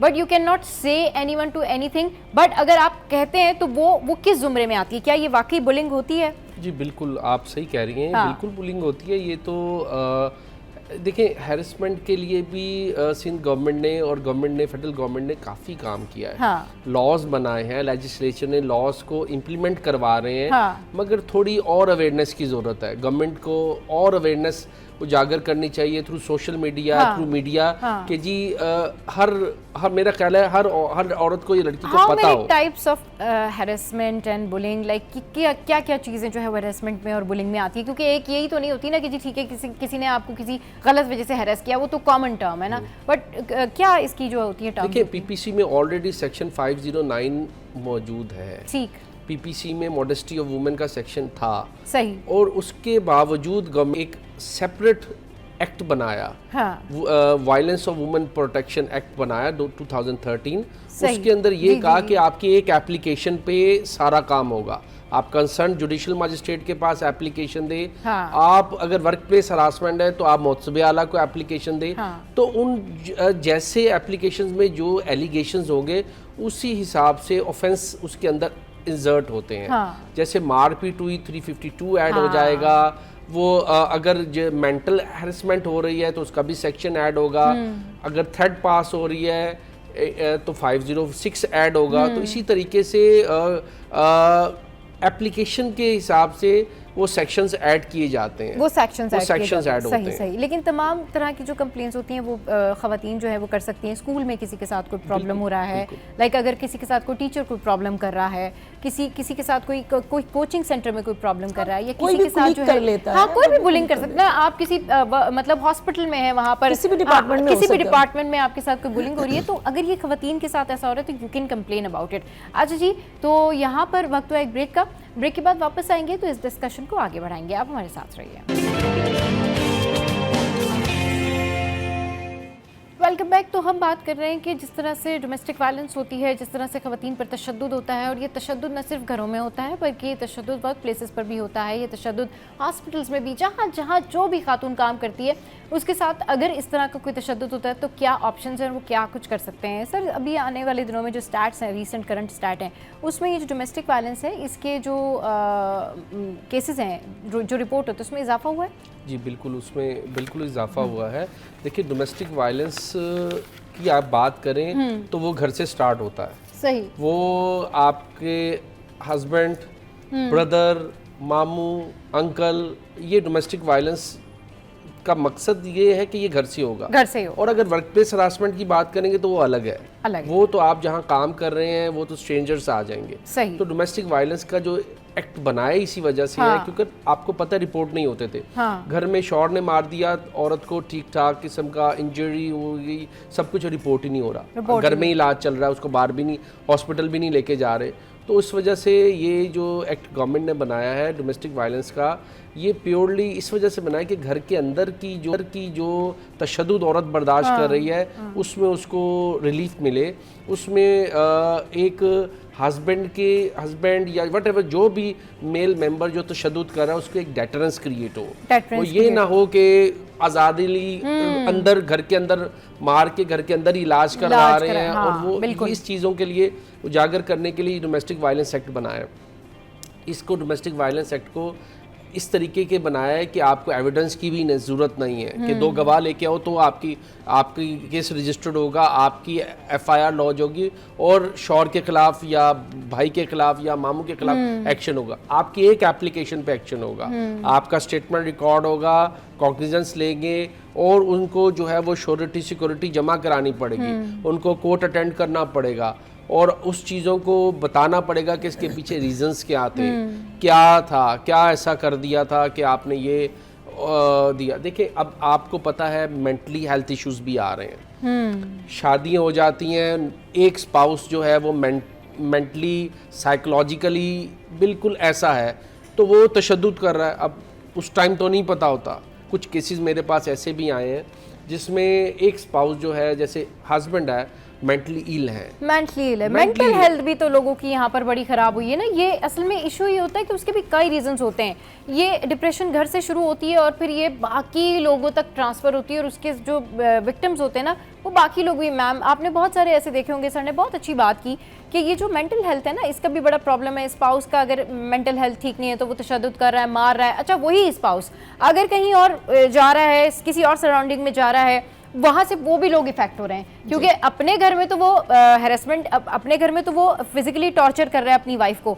बाहर आके क्या हो रहा है कि बाहर जाहिर सी बात है वो उस तरीके से तो नहीं, तो बाहर आके दूसरी हैरेसमेंट हो रही है या बाहर आके दूसरी बुलिंग हो रही है। तो बेसिकली प्रॉब्लम ये है कि जितनी भी ये प्रॉब्लम्स आती हैं फीमेल्स को जो फेस करती हैं वो होती है इसलिए कि लोगों की मेंटल हेल्थ ठीक नहीं होती, उसमें वो mentally they are not fit from the home, या किसी भी वजह से उनके साथ कोई, कभी किसी के साथ कोई इंसिडेंट हो जाता है, कभी किसी के कोई पिकनिक पे गया उसके साथ कोई बड़ा इंसिडेंट हो गया, उसके बाद से उसकी मेंटल हेल्थ जो है वो डिस्टर्ब रहने लग गई, तो घर में कोई हादसा हो गया उसके बाद से उसकी मेंटल हेल्थ जो है वो डिस्टर्ब रहने लग गई। तो क्या होता है कि उसका इम्पैक्ट जो होता है ना ओवरऑल, उसकी मेंटल हेल्थ का इम्पैक्ट ओवरऑल सब जगह पर पड़ रहा होता है। असल में देखिए इसकी भी जिम्मेदार मैं समझती हूँ औरत है। हाँ। औरत इसलिए है कि देखिए फ़र्ज़ करें मैं माँ हूँ। हाँ। और मेरे बेटे के साथ कोई प्रॉब्लम है इस किस्म की, तो मैं उसका इलाज कराऊँ ना कि किसी दूसरी की बेटी की ज़िंदगी ख़राब करूँ। तो देखिए अगर इस तरह का हम स्टेप उठाएंगे कि अगर मेरा बेटा ठीक नहीं है और मैं उसकी शादी कर दूँ और ये सोचूं कि जब वो ठीक हो जाएगा, हाँ। तो फिर अगर अपनी बेटी किसी को देने जाऊँ तो कहूँ कि जी मैं ऐसी जगह रिश्ता नहीं करूँगी, हाँ। तो मैं समझती हूँ कि इसका कसूर कम अज़ कम ये जो ना फॉल्ट ख़वातीन का भी है। सही। अगर हम बता देते हैं और उसका इलाज प्रॉपर हो सकता है तो इलाज करवाएं। दूसरी बात है ख़वातीन के ऊपर टार्चर हर सूरत में होता है, घर में भी हो रहा है। अगर कहीं ऑफिस वर्क कर रही हैं तो वहाँ पे भी हो रहा है, ऑफिस में हो रहा है, बाहर गली मोहल्ले में जा रही है, वहाँ छेड़छाड़ हो रही है। तो मैं समझती हूँ कि हम अपने आप को बहुत मजबूत कर लें कि हम अपने लिए लड़ें। बाज़ औक़ात ऐसा होता है हम केसेस फाइल कर देते हैं अपनी फैमिली के खिलाफ या अपने शौहर के खिलाफ, तो माशरा हमें एक्सेप्ट नहीं करता। माशरा कहता है कि ये खवातीन ठीक नहीं है कि जी इन्होंने तो अपनी खानदान को और अपनी फैमिली को और अपने शौहर को कोर्ट तक घसीट लिया, पुलिस स्टेशन तक घसीट लिया। ये बड़ा एक परसेप्शन होता है कि अगर कोई खातून इस हद तक जाए तो कहते देखिए जी कैसी औरत है, बिल्कुल ठीक नहीं है। तो देखिए अगर इस किस्म का अपनी फैमिली आपको प्रमोट नहीं करेगी, आपकी फैमिली आपका साथ नहीं देगी। अगर मैं शौहर के खिलाफ जाती हूँ और मेरी फैमिली कहेगी कि आपने बहुत बुरा किया, मेरी माँ कहे, मेरे वालिद साहब कहें, या मेरे बहन भाई कहें, तो इट्स मीन फिर किसी सूरत में उस खातून को जो है ना इंसाफ नहीं मिल सकता। वो अकेले तनहा कुछ भी करती रहे, जब तक फैमिली सपोर्ट नहीं करेगी। अगर बाहर से जहाँ वो जॉब कर रही है वहाँ उसको कोई तशद्दुद का उसको सामना करना पड़ रहा है, तो उसका शौहर या उसकी फैमिली उसको सपोर्ट करे कि जी बिल्कुल जाएं, आप कानूनी तौर पर मजबूत हैं, हम आपके साथ हैं, तो फिर तो इंसाफ मिल सकता है। लेकिन अब आप ये कहें कि सिर्फ कोर्ट या सिर्फ मिनिस्ट्री अगर ये सब कर लेगी तो मैं नहीं समझती हूँ कि ये सब काफ़ी है। उसके लिए पूरी फैमिली को भी तैयार होना चाहिए, और जिस बच्ची पर या जिस खातून पर तशद्दुद हो रहा है वो भी उसके लिए अपना स्टेप उठाए। जब तक वो पॉजिटिव स्टेप नहीं उठाएगी, मैं समझती हूँ केस जो है ना कानून का भी टाइम खराब करती है, वकला का भी टाइम खराब है, जजेस का भी टाइम खराब हो रहा है, मिनिस्टर का भी टाइम खराब हो रहा है, पुलिस का भी हो रहा है, क्योंकि वो बीच चौराहे में आकर आप सुलह कर लेंगे। ठीक है जी, सुलह करनी चाहिए, हम ये नहीं कहते कि, लेकिन सजा जजा लाजमी है। जब किसी को सजा नहीं मिलेगी तो फिर वो बंदा सही नहीं हो सकता। वो तो कहेगा कि जी मैंने तो 2-4 लोगों को बिठा लिया और मेरी तो जो है ना बातचीत तय हो गई, लिहाजा नेक्स्ट टाइम भी मैं कर लूंगा। तो उसका जो है ना एक बढ़ जाता है, समझ लें उसका जहन बढ़ जाता है कि जी मैं तो जो भी करता रहूं मेरा तो कंप्रोमाइज हो जाएगा। जी कंप्रोमाइज करें जरूर, लेकिन उसको कोई सजा देकर या उसके ऊपर कोई प्लेंटी डालने के बाद, ताकि उसको नसीहत हो कि मेरे खिलाफ कानून भी बड़ा मुतहरिक है, मेरे खिलाफ पुलिस भी बड़ी मुतहरिक है, और जिसके साथ मैं ज्यादती कर रहा हूँ वो भी मुतहरिक है। अच्छा मैम, एक चीज़ जो कि बहुत सारे लोग इस बारे में डिस्कस करते हैं, स्पेशली यूथ और कॉलेजेस या यूनिवर्सिटीज़ में, जब हम घर में होते हैं और पेरेंट्स हमें समझाते हैं कि भाई अगर आपकी कोई डिसरिस्पेक्ट करे तो आपने उसके ऊपर एक्शन लेना है। बिल्कुल ऐसा ही। अगर होता है ना कि समटाइम्स ऐसा होता है कि अच्छा फिर वो कहते हैं कि जी men's and women's are equal, तो अगर इक्वल है तो फिर जो खवातीन है फिर आप उनको वो उसी तरीके से इक्वली ट्रीट कर लें। बट समहाउ क्या होता है कि अगर किसी खातून ने बिल फर्ज के कोई आप किसी कॉलेज का ही कोई वाक़या ले लें, अगर किसी लड़की ने किसी खातून ने किसी लड़के को कुछ कह दिया, ठीक है, तो वो लड़का उसकी अना पे आ जाएगी वो बात, वो कहेगा अच्छा इसने मुझे ये कहा, हालांकि वो दोनों एक ही क्लास में पढ़ते हैं, दोनों मेडिकल कॉलेज के स्टूडेंट हैं या इंजीनियरिंग के स्टूडेंट हैं या कहीं पर भी पढ़ते हैं। जब सोसाइटी के लेवल पर बात होगी तो दे आर इक्वल। मगर अगर खातून ने रिबर्टल में कोई बात कह दी तो वो किसी की भी अना बन गई, ठीक है। अब वो जब अना बन जाती है उसके बाद चीज़ें क्या होती हैं, चेंज होना शुरू होती हैं। फिर वहाँ से आता है वायलेंस, या फिर वहाँ से आते हैं कि वो अनबेरेबल जो होता है ना, टॉलरेंस की जो एग्ज़ाम होती हैं वो शुरू होती हैं, और फिर वहाँ से हम देखते हैं कि ये बुलिंग और बाकी चीज़ें शुरू होती हैं। क्योंकि वैसे तो you are saying that mens and women's are equal, but अगर वो आपको आपसे बेहतर रिप्लाई कर देते हैं या वो आपको आपसे कोई ऐसा रिप्लाई करते हैं जो ठीक है उन्होंने कह दिया, लेकिन फिर आप उसको उस तरह क्यों नहीं लेते कि नहीं ठीक है हम तो इक्वल हैं, हम तो स्टूडेंट्स हैं। बट वहाँ पर जो है वो जो मैन ईगो होती है ना वो आ जाती है। उसके बाद अगर कोई शख्स किसी खातून को, लड़की को डिसरिस्पेक्ट करता है और वो बहुत ज़्यादा उस हवाले से हरास हो रही है, बुली हो रही है, तो वो क्या कर सकती है? देखिए मैं एक बात बताऊँ आपको, सबसे बड़ी बात तो आपने कहा ना कि कोई फर्ज करें ये भाई मेरा बैठा हुआ है, आप या मैं इनको कुछ कह देते हैं तो बिल्कुल इनकी ईगो होगी कि मैं मर्द हूँ जी। देखिए मैं आपको बताऊँ कि ये ईगो एक खातून ख़त्म कर सकती है। खातून ऐसे ख़त्म कर सकती है कि फ़र्ज़ करें मैं माँ हूँ, ठीक है, आप माँ हैं, तो जब मैं अपने बेटे को ये तरबियत दूंगी, शुरू दिन से ये तरबियत दूंगी, बचपन ही से ये तरबियत दूंगी कि बेटे आपने ये नहीं है कि आप छोटे हो तो उठ के अपनी बहन बड़ी भी है तो उसके ऊपर हाथ उठा लो या उससे मिसबिहेव करो। देखिए आप अपनी कोई भी शख्स, देखिए मैं बड़ी माजरत के साथ कहूंगी, कोई भी शख्स शराब पी रहा है या किसी भी नशे में, वो नशे में उठकर अपनी माँ, बीवी, बेटी, बहन पे तशद्दुद क्यों नहीं करता? वो बाहर जाके गली मोहल्ले में तशद्दुद क्यों करता है? सही। वो अगर कुछ भी कर रहा है तो एक आम औरत से क्यों कर रहा है?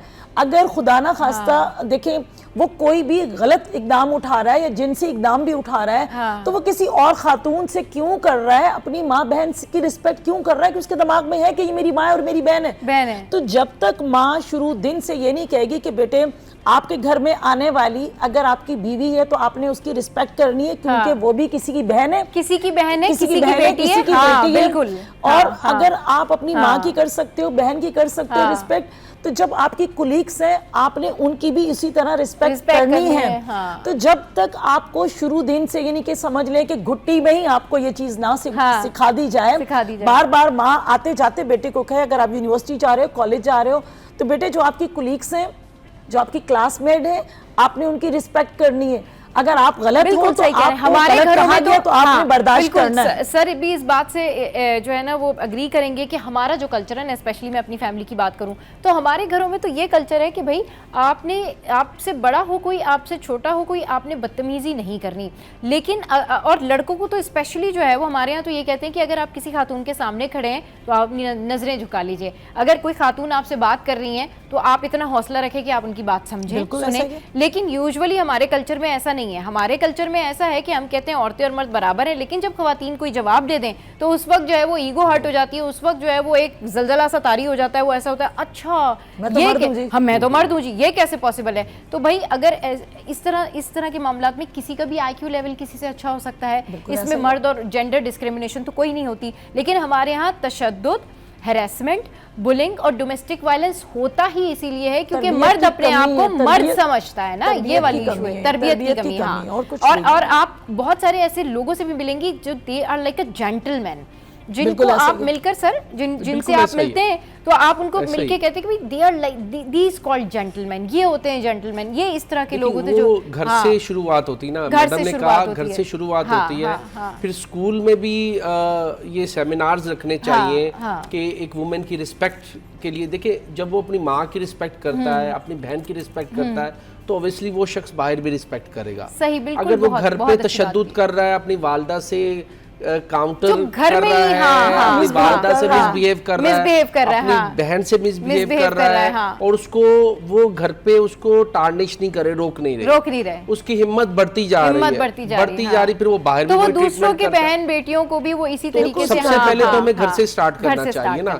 और आपने ये आपके प्लेटफॉर्म से ये बहुत एक नया टॉपिक उजागर हुआ, मेरा ख्याल है किसी भी चैनल में इस चीज़ को, मगर ये बहुत टिपिकल इशू था जिसको आपने उजागर किया। इसमें एक चीज़ कहना चाहूँगा, मैडम बैठी हुई है, मैडम से हम ये कहेंगे कि थोड़ा सा इसमें सेमिनार अरेंज करें स्कूल पे, यूनिवर्सिटीज़ में, ताकि लोगों को बिल्कुल थोड़ा सा इसमें सेमिनार्स वगैरह ज़रूर अरेंज करने चाहिए। और हम अपने प्लेटफॉर्म से हमेशा डोमेस्टिक वायलेंस के हवाले से बात करते हैं। इससे पिछले भी आपने जो हमारे शोज़ देखे होंगे उसमें हमने जो है वो डोमेस्टिक वायलेंस के हवाले से इसी तरह खुलकर बात की। बहुत शुक्रिया सर आप हमारे शो पर आए। शो में यह वक्त तो एक ब्रेक के बाद जब वापस आएंगे तो आपको एक और प्रोमिनेंट पर्सनालिटी से मिलाएंगे। आपने कहीं नहीं जाना, हमारे साथ रहना, stay with us, keep watching serial.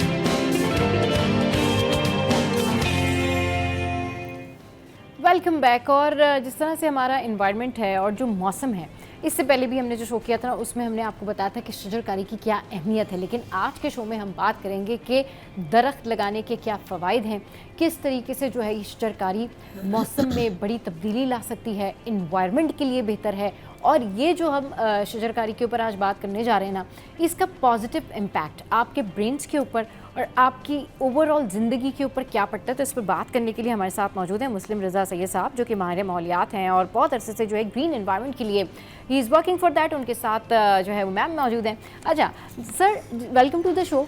जिस तरीके से अभी हम लोग बात कर रहे हैं शजरकारी के हवाले से, ये बताएं कि what is the importance of plantation. Plant जो है वो प्राइमरी का बच्चा भी जानता है जी कि प्लांट व्हाट दे डू। हाँ, ये आपके लिए एनवायरनमेंट को सूदिंग करते हैं, बिल्कुल, मॉइस्चर क्रिएट करते हैं, कार्बन डाइऑक्साइड को एब्जॉर्ब करते हैं, हाँ, और ऑक्सीजन को रिलीज करते हैं। तो और किसी भी मुल्क में जो है वो 25% फॉरेस्ट का होना, कवर होना बहुत ज़रूरी है, बहुत ज़रूरी है। सही। और अनफॉर्चुनेटली हमारा मुल्क जो है उसमें सिर्फ 2.5 फॉरेस्ट रह गया है। ये तो ये भी जानती होंगी, तो सियासी शख्सियत बैठी हुई है मेरे साथ जी, और इनसे कि उसको हमें अब इतना जो इस वक्त climate change, global warming, heat wave, ये सारी चीज़ें जो हैं आपने देखा कि गुज़श्ता एक डिकेड में हमने बहुत सुनाई है। इससे पहले तो हम वाकिफ़ नहीं थे इन चीज़ों से। वो क्योंकि पूरी दुनिया का जो है ना इस वक्त आप समझ लें क्लाइमेट चेंज हो रहा है पूरी दुनिया में। वो क्यों हो रहा है? क्योंकि वो तमाम कंट्रीज़ जो जहाँ बहुत इंडस्ट्रियलाइजेशन हुई है, पाकिस्तान का कंट्रीब्यूशन जो है ये कार्बन इमिशन होता है बेसिकली ना, जितना उसमें हमारा सिर्फ इमिशन 1% है। लेकिन क्या है कि जो दुनिया में ये सब कुछ हो रहा है इसका इम्पैक्ट उन मुल्कों में जो कि एग्रो बेस्ड कंट्रीज़ हैं, जैसे हम लोग हैं, और या वो जो जिनके जो इतने प्रिविलेज नहीं है। सर, जिस तरह से अभी आपने आगाज़ में ही कहा कि प्राइमरी का बच्चा भी जानता है कि भाई इसकी क्या इंपॉर्टेंस होती है, लेकिन फिर भी लोग इस शजरकारी की तरफ नहीं आते।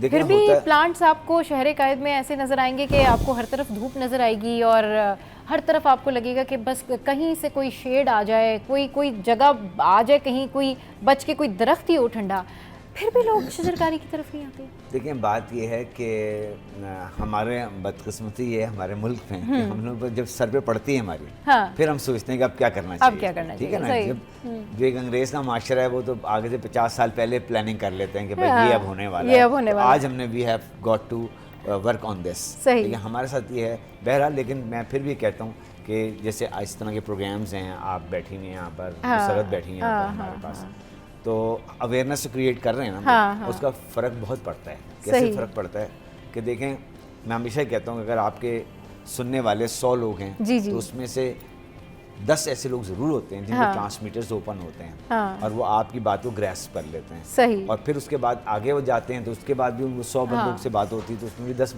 बंदे ऐसे निकलते हैं। और ये तमाम जो तालीम है ना, ये तरबियत जो मैं कहता हूँ, ये हमेशा ग्रास रूट लेवल से होती है। सही। मैं आपने खुद भी, आपके बहुत से रिश्तेदार होंगे, बहुत से ऐसे दोस्त होंगे जो बाहर रहते होंगे, जब वो आते हैं यहाँ पर तो उनके बच्चे भी होते हैं। आपने देखा है कभी बच्चे लिटर अराउंड करते हों? सर भी जानते होंगे। अच्छा सर, ये अभी बिल्कुल ये जो अभी आपके रूफटॉप की पिक्चर्स चल रही हैं, I can see that these are very beautiful pictures, you know. So इसके ऊपर थोड़ा सा बताएं कि ये रूफटॉप की आपकी जो पिक्चर्स हैं, you know, I can see this, ये बहुत मुझे खूबसूरत लग रही है। देखें, पाकिस्तान में क्या पूरी दुनिया में इस वक्त जो है ना लैंड स्क्वीज हो रहा है, ठीक है ना। बड़े बड़े, पहले मैं अमेरिका जाता था, बड़े बड़े घरों में जाता था वहाँ पे, अब वो भी उन्होंने अपने शिफ्ट हो गए हैं अपार्टमेंट्स में। तो ये सब पूरी दुनिया में वर्टिकल ग्रोथ शुरू हो गई, ठीक है ना, हॉरिजॉन्टल ग्रोथ खत्म हो गई। तो जब हॉरिजॉन्टल ग्रोथ खत्म होगी तो नेचुरली पहले ही होते बड़े बड़े घर होते थे, बड़े बड़े उनमें दरख्त लगे होते थे। मेरा अपने घर, मेरा 1000 गज का घर था, बहुत से उसमें ट्रीज लगे हुए थे।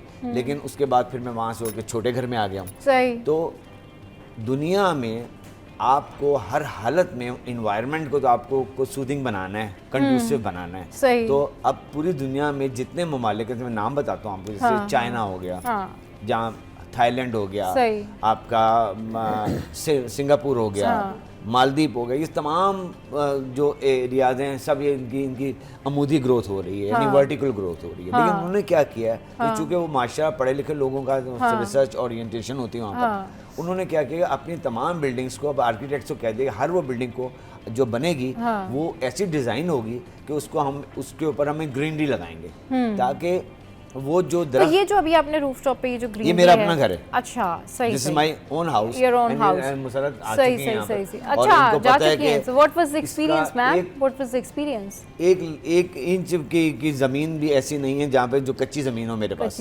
अच्छा sir, what is the purpose behind that कि आपने रूफटॉप के ऊपर ये इतना खूबसूरत जो है वो प्लांटेशन की हुई है, ये इसकी रीज़न क्या है? मतलब देखिए, मैं आपको बता दूं, इसमें मैं 4 गोल्स अचीव करता हूं और हर सुनने वाले को और देखने वाले प्लांट्स लग रहे हैं, बड़े छोटे छोटे से भी, और हर तरह के प्लांट्स जो हैं वो आपने लगाए हुए हैं और बड़ा ज़बरदस्त ये एक एनवायरनमेंट क्रिएट कर रहे हैं। और मतलब जब whenever you go there तो you feel, you know, more oxygenated and you know you feel like, you know, it's really peaceful। और ये मनाजिर आप देखें कि ये अच्छा, ये जो आपने जिस स्ट्रेटजी से लगाए हुए हैं, ये आई कैन सी दिस, कि जो इसकी क्या प्लानिंग होती है कि आपने जिस तरह से ये प्लांट लगाया हुआ है कि एक प्लांट आपने इस तरफ करके लगाया हुआ है, ये कोई आपने प्लान करके लगाया हुआ है कि इसको हमने किस तरह से प्लान करके लगाना है कि कौन सा वाला प्लांट किधर लगाना है? अच्छा सवाल आपने किया और अक्सर लोग मुझसे सवाल करते हैं। अच्छा कहते हैं कि भाई अब आपने ये दिस कॉल्ड वर्टिकल गार्डन, यानी रूफटॉप गार्डन। रूफटॉप गार्डन, हाँ। अब चूंकि जमीन नहीं हमारे पास, हमने रूफटॉप पे उसको ऑर्गेनाइज कर लिया। सही। इसकी कोई रॉकेट साइंस नहीं है।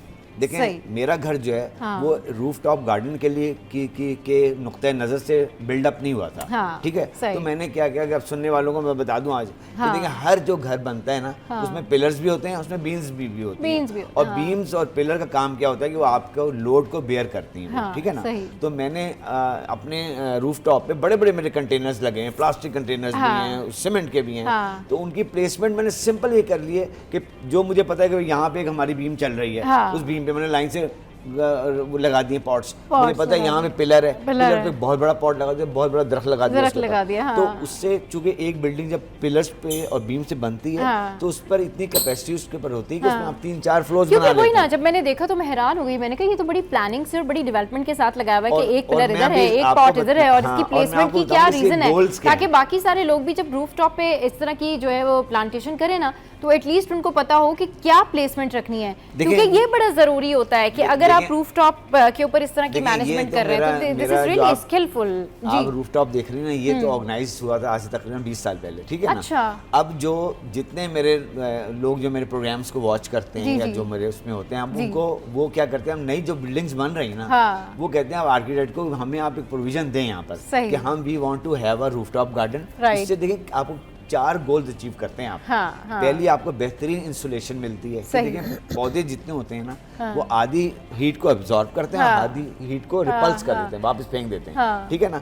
जब आप रूफ टॉप पे बनाते हैं तो आप इस तरह देखें पावर कितनी महंगी है, इलेक्ट्रिसिटी कितनी महंगी है। अगर आप एसी चलाएं तो आपको पता है अगर 4 घंटे भी एसी चलाएं तो बिल है। अच्छा, दीवारें भी आपने उसी हिसाब से रखी हुई हैं, तो वो जरा बताएं उसके हिसाब से कि क्या मैनेजमेंट रखनी चाहिए उतनी। इसकी मैनेजमेंट सिंपल ये है कि आपको पता होना चाहिए कि आपकी बीम चल रही है, आप बीम पे आंख बंद करके गमले रख लें जितने रख लें, ओके। और आपको पता है ये मेरा पिलर है, इसमें आप बड़े से बड़ा कंटेनर रख लें, और उसमें एक बड़ा दरख्त भी लगा दें, कोई मसला नहीं। उससे आपको इतनी ठंडक मिलेगी कि आपको नीचे के जो कमरे होंगे ना आपके, वो ऑटोमेटिकली इतने ज्यादा सर फ्लोर भी बड़ा मुझे जो है ना वो डिफरेंट लग रहा है। फ्लोर के बारे में थोड़ी सी बताएं। फिर आपको 12 घंटे आपके पास एक ऑक्सीजन फैक्ट्री लगी हुई है। देखिए इस वक्त जो मैं आपको बताऊं कि कराची हो गया, लाहौर हो गया, मुल्तान हो गया, फैसलाबाद हो गया, बड़े बड़े जितने शहर हैं वहाँ पे इस वक्त एयर क्वालिटी इंडेक्स का बहुत बड़ा इशू चल रहा है। आपने सुना होगा कि कराची लाहौर में इतना एयर क्वालिटी इंडेक्स खराब हो गया है कि लोग सांस नहीं ले सकते। तो इसकी वजह क्या है? इसकी वजह ये है कि अर्बन एरियाज में खास तौर पर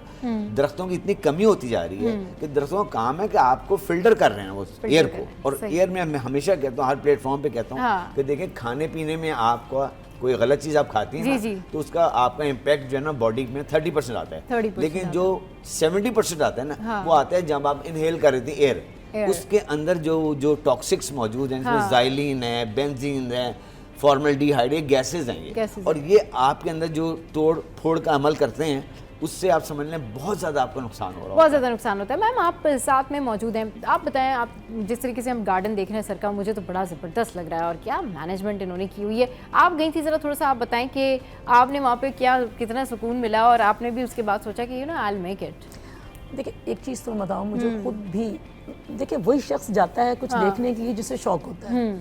मुझे खुद बहुत ज़्यादा शौक था, जिस तरह से भाई ने बताया। मेरा जो अपने पेरेंट्स का घर था वो काफ़ी बड़ा था, तो मेरे वाले साहब को बड़ा शौक था, उन्होंने माली रखा हुआ था और बहुत सारे पौधे लगाए हुए थे। तो मुझे अपने वाले साहब को देख के बड़ा शौक हुआ था। तो जब मैं भाई के घर गई तो क्योंकि मैं अपने एक घर से दूसरे घर शिफ्ट हो रही थी, तो मुझे मैंने सोच रखा था कि मैंने उसी तरह से प्लानिंग करनी हो, अपने लगाने प्लांट्स।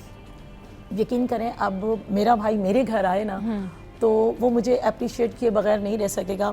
मेरे घर में कोई, मतलब मेरे घर में मैं बताऊँ आपको, कोई सब्जी ऐसी नहीं है जो सीजन की सब्जी ना लगी। अरे वाह, ठीक है। और देख के तो मुझे भी मैं बता रही हूँ, एक्साइटमेंट हो रही है। हाँ, मैं बता रही हूँ आपके, मेरे घर में आम का दरख्त है, ठीक है। मेरे घर में लेमन के 2 टाइप के हैं जो मुझे ख़रीदने की कभी ज़रूरत नहीं पड़ती, मुझे कभी परचेज़ नहीं करना पड़ रहा। मेरे घर में पाइनएप्पल है, मेरे घर में पपीता है, मेरे घर में किनू है, मेरे घर में मौसमी का है, यानी कि चीकू है। ये सारी चीज़ें मेरे घर में लगी हुई हैं।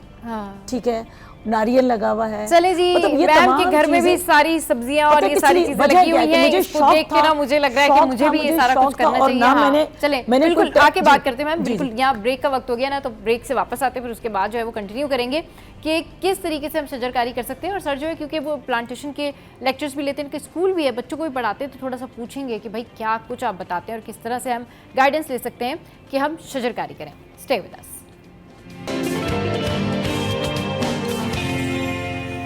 प्लांटेशन के हवाले से बात करें तो प्लांटेशन के हवाले से मैं आपको बताऊं कि शजरकारी माहौलियाती अफादियत, दरख्त कार्बन डाइऑक्साइड जज्ब करके फ़िज़ा को साफ़ करते हैं और ऑक्सीजन फराहम करते हैं। शजरकारी ज़मीन का दर्जा हरारत कम करने में मदद देती है, जो कि ग्लोबल वार्मिंग का मौसर हल है। दरख्त ज़मीनी कटाव और सैलाब को रोकने में मददगार होते हैं। शजरकारी शहरों में फ़िज़ाई आलूदगी कम करके इंसानी सेहत को बेहतर बनाती है। मुआशी और समाजी फ़वाइद इसके ये हैं कि दरख्त ईंधन, लकड़ी और फल फराहम करते हैं, जो कि मुआशी तरक्की का ज़रिया है। शजरकारी रोज़गार के मौक़े फराहम करती है, ख़ास तौर पर नर्सरी, देखभाल और जंगलाती शोबों में सब्ज़ जगह इंसानी दिमाग पर मुस्बत असर डालती हैं और ज़हनी सुकून फराहम करती हैं। अच्छा जी, इसकी जो कौमी और आलमी मुहिम्मात हैं उसमें पाकिस्तान में जो है वो ये सारे जो इवेंट्स हैं, इसके अलावा जो है वो चैलेंजेस जो हैं वो क्या हैं। इसके पौधे लगाने के बाद मुनासिब निगहदाश्त ना होने से हज़ारों दरख्त ज़ाया हो जाते हैं, जबकि शहरी तरक्की, तजावुज़ात और जंगलात की कटाई शजरकारी की कामयाबी को मौसर करते हैं।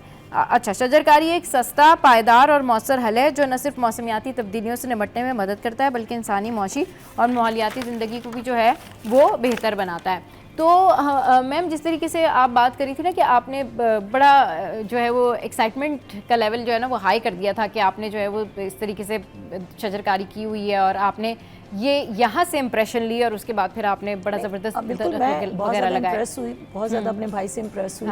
लेकिन साथ के साथ शौक भी था। जब बंदे के पास शौक होगा और उसका मतलब आप अपने पौधों को ये समझेंगे कि ये मेरी औलाद है, उस सूरत में तो आपका इंटरेस्ट भी होगा और आप उसको बेहतर भी कर सकते हो।